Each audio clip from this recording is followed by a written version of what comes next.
Ryanair, the Dublin-based low-cost airline, is now Europe's leader in its field, with over 116.8 million annual passengers. The airline offers an average of 1,800 daily flights, connecting 200 destinations around the continent. The market leader also offers the cheapest prices, which is why it has become so popular over the years.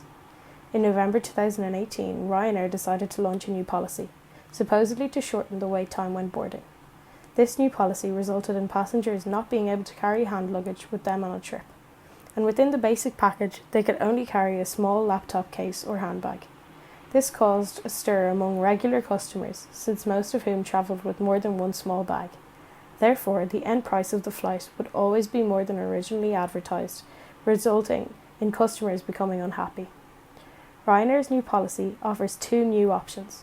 The first has a cost of €6 per flight and consists of the ability to carry on an extra bag in the cabin. The second option allows you to check in your hand luggage with a weight restriction of 10 kilograms for €8.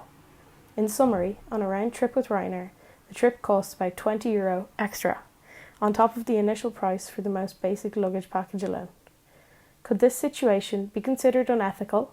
The answer is yes, and in the following we will explain why. Firstly, ethical trials were conducted through means of newspapers such as El País, in which it is explained that this measure is conflicted with the air navigation law. This law establishes in Article 97 that the carrier is obliged to transport the objects and packages considered hand luggage, which passengers transport with them in the cabin, free of charge.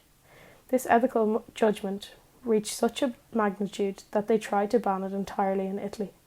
The Italian Authority for the Defence of Competition reported that a false representation of the real ticket price was being made, and this did not allow a real and fair comparison with the fares of other companies.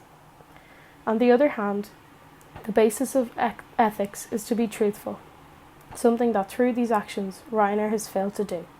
This has resulted in loss of confidence of both the media and their regular customers, causing the disappearance of the secondary responsibility oriented at the airline's customers. In the implementation of these measures, the airline explained that their new luggage restriction policy would not significantly increase profits, but that instead it would ease the boarding of passengers. Those who opted to pay the extra €6 would be entitled to priority boarding, and thereafter the rest of the passengers could board. That way, delays would be avoided. The airline also explained that the policy would not technically give benefits to the company, since only 40% of its customers would be affected. Those who would be affected would have to decide whether to pay the extra cost for their suitcase, or just carry a small backpack. In other words, that it is supposedly done while considering the welfare of the client. However, it has been shown that this is not the case. Financial data records show that Ryanair has been highly profitable since the introduction of their new policy, and with that, they have increased their revenue by 9%, resulting in a profit of €1.53 billion. With this increase, the airline has managed to partially compensate for the rise in fuel prices and costs arising from cancellation and delays of flights due to strikes by their own personnel and air traffic controllers. As a result of their actions, the airline has caused damage to their image. Newspapers such as Which have included the airline among the 100 companies in the UK and Ireland that treat their customers badly. That is why Ryanair has decided to rethink their policy as an attempt to clear its image of any negativity and to satisfy their customers once again.